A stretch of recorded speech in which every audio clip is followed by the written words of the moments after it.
I think it's, perfectly reasonable to have a commission on January 6th, but I'm just more interested in the infrastructure bill. And I'm totally. interested in the PRO Act and S1. And so let's just, pivot a little bit to that to just get a sense of what has been,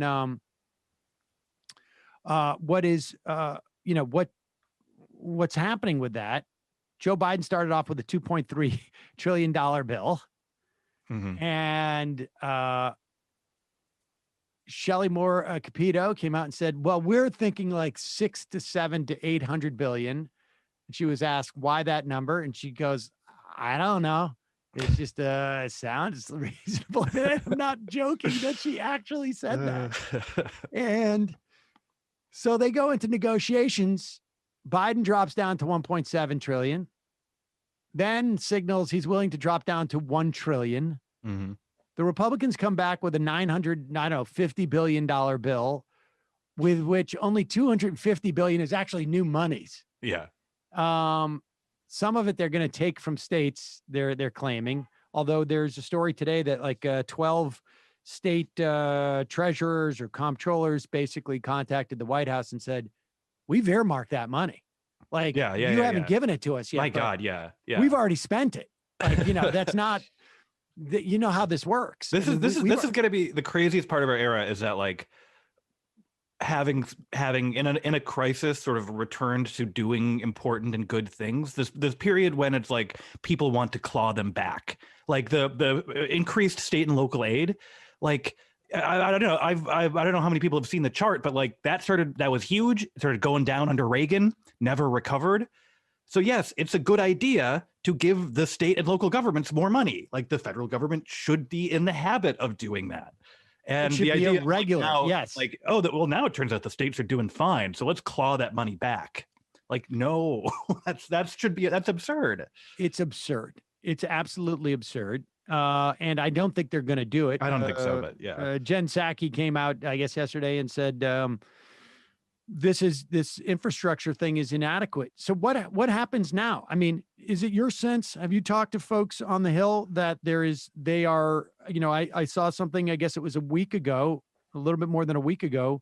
Schumer et al. Were meeting with a parliamentarian. Like, I mean, when do we get the parliamentarian fired? Yeah. And then we just go ahead with this stuff. Yeah. I don't know. My sense is that as long as the White House is doing this negotiating with the Republicans, the Senate can't move, right? Because this negotiation is happening, and the White House is now, that makes them in charge of like where the direction this thing takes. I don't particularly understand.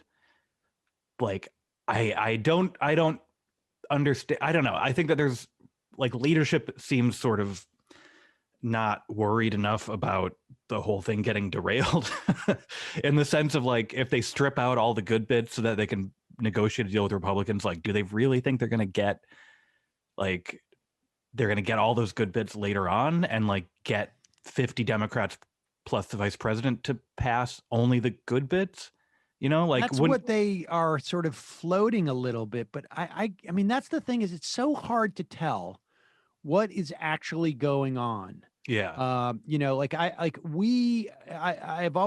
It's always been my sense with these things that what we're really seeing is our shadows of the actual activity that's happening, and they get distorted. It's a distorted image of what is actually going on there.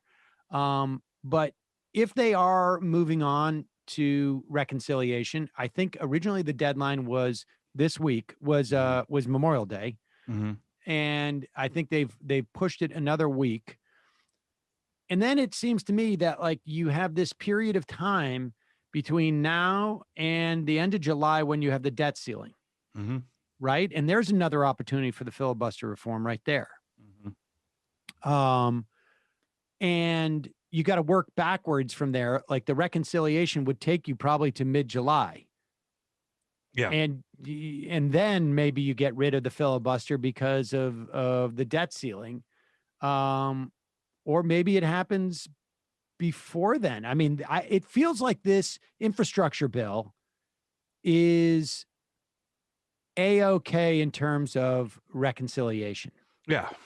Or we haven't, I mean, it's just interesting to me that we haven't heard anything about that, right? Because, I mean, this is around the time where we would hear the parliamentarian thinks that blankety blank doesn't fit in the reconciliation, if that was the case, right? That, I mean, I'm just going back to like when we got the $15 minimum wage, and we heard that that was problematic maybe early on. And I don't hear anything like that about like the $400 billion worth of elder care or anything like that. And Yeah. so that strikes me as they are moving forward and they're just keeping their powder dry. Yeah, I mean, I think I was trying to find. I was just reading something about reconciliation and whether, and like I think that like this would fall under it, right? Like it would be pretty classic like example of the sort of thing you would use reconciliation to pass. So, and you know, House Democrats sort of think that they're just going to go through with that after exhausting these negotiations. But you know, I do think like I think the calendar is beginning to work against them if they want to do more than two things this year.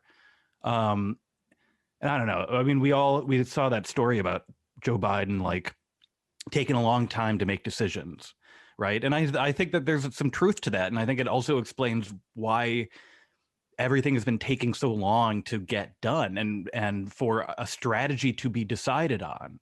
You know, like what are we moving forward with first? Are we doing infrastructure first? Are we doing elections first? Well, it was for a while, it was like the next priority is elections. And now we've moved on to like, all right, the big thing to get done is infrastructure. So I think that there's like, I think like to one extent we can't know the strategy, and also it might be unsettled and changing depending on what the president who he hears from, and whether or not, you know, he's made up his mind yet. Ryan Grimm wrote a piece based upon a conversation he had with Adam Gentleson. Gentleson was the former Harry Reid staffer who wrote the book about the Senate. We had him on this program, I guess, I don't know, 4 or 5 months ago. And he is one of the people who've been really pushing for filibuster reform. And according to Gentleson, there's like, it's a 3-act play. The first act is just laying out the case, getting it into the bloodstream, sort of making it, you know, the idea of like the possibility of it happening, and et cetera, et cetera. The second act, I think, according to Gentleson, has just happened. Mm-hmm. Like we literally, that vote today was the second act, where it was sort of, there is indisputable proof that the Senate is broken, that the filibuster no longer works and is being abused. And it is so obvious that everyone needs to respond to it. And Act 3 is the negotiation on what reform you make. Yeah. And I sort of feel like we already went through Act 3, right? The first time that Manchin came out and said talking filibuster. Yeah, exactly. Yeah. Which was a revolutionary change. Yeah. And Dianne Feinstein said she was for it. Now, apparently she's forgotten that she said that she was for it. Did you see that? Yeah, I saw that. She not only has she forgotten that she was for it, she also was like, who's been talking about the filibuster? She was like, who's been talking about changing that? It hasn't come up. I mean, can we just talk about Dianne Feinstein for a moment? Yeah. How does anyone call themselves a Senate institutionalist and not work to get people who are clearly suffering cognitively? And I'm sensitive to this. Yeah. Okay. I mean, this is something that, you know, I am very sensitive to this. In my personal life. The idea that there aren't people who are saying like, we've got a major problem here. Like she can't, you know, she doesn't remember what position she took a month ago. Yeah. And she's not aware that there's talk about the filibuster. I mean, every single person who is even remotely engaged with politics understands that is the linchpin of everything. And you know, I mean, my God, you don't have a large majority. It's a 50-50 Senate. Yeah. Like every single Democratic senator, it's essential that you have their vote and that you have some faith in their basic capacity to do their job. Right. Like, I mean, what happens if she is incapacitated? Mm-hmm. She's not going to step down, but she's incapacitated for a period of time. Like, if anybody thinks that one day, without any advanced planning, without anybody pushing her out, frankly, that it's just going to be like, oh, we're going to do this cleanly, and Newsom will appoint somebody the next day. Like, that's not the way it works, right? No, There's going to be an interim period where she's just not available to vote. Yeah. And then it's over. Yeah, yeah. I mean, that's the thing, is like the Democratic control of the Senate could be lost in a day.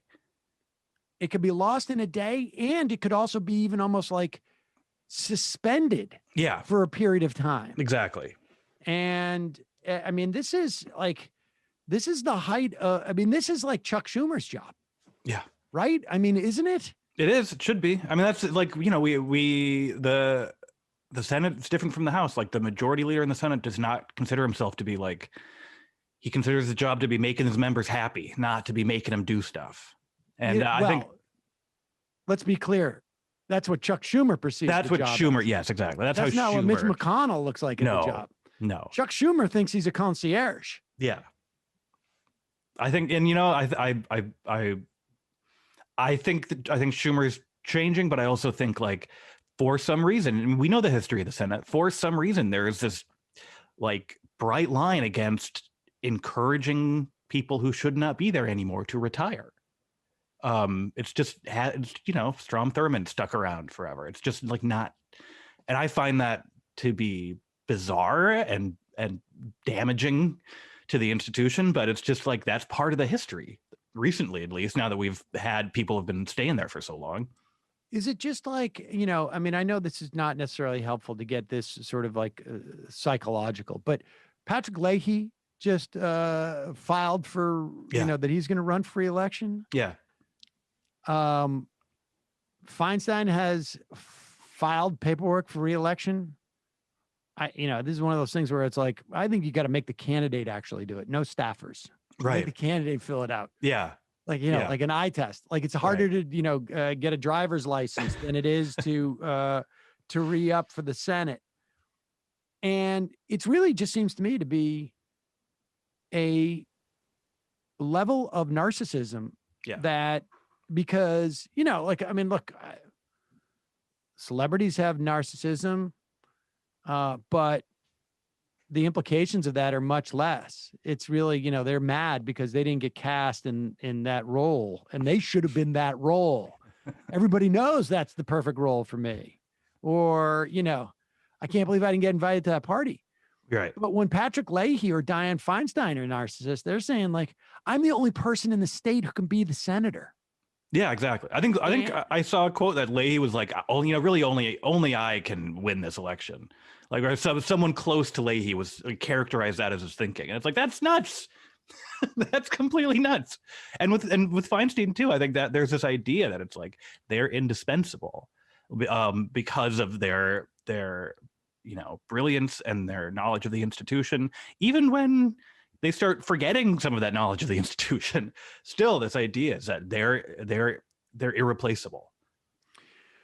All right. So with all that said, what and you know what? Let's just for the heck of it, Stephen Breyer, please retire. Yes. But as you're looking out and you're anticipating the next, I don't know, 2, 4, 6, 8 weeks, right? We're 130 some odd days into Joe Biden's presidency. I think we're still at that same point where it's like you got an incomplete, but it really is going to be. I said this the other day to Digby. The first 200 is the new first 100. in terms of days, right? Yeah. And like, I mean, that's really what we're going to get a sense. Yeah. We're going to know, it seems to me, in 60 or 70 days, whether the Biden presidency is going to have any sort of like meaningful legislation Yeah. beyond the COVID relief. That was obviously meaningful, but that was like, that got us out of a crisis, I think, economically. I think it's going to help the economy going forward, but it doesn't do anything structurally. Right. There was no real investment in the country, long-term or even midterm investment, it seems to me, in the country that came out of that, that COVID relief. I think it was like, it's going to help people get through this patch. But there's no transformative element of that as it sits now. There were things that could be extended, but the child tax credit for one. But so what do you think? Well, I think we're going to know once we know the fate. So what I was waiting for after the COVID relief was like, what's thing number 2? Like I just said, they got a pile of things they need to do. It was clear they hadn't decided what thing number 2 was. And now we've wasted a lot of time getting to thing number 2. But that also means we're going to know, depending on whether they pass this and how they pass this. And some version of infrastructure is going to get passed. But we're going to know the version of it that gets passed and how they do it. It's going to tell us a lot about what the future holds. And I think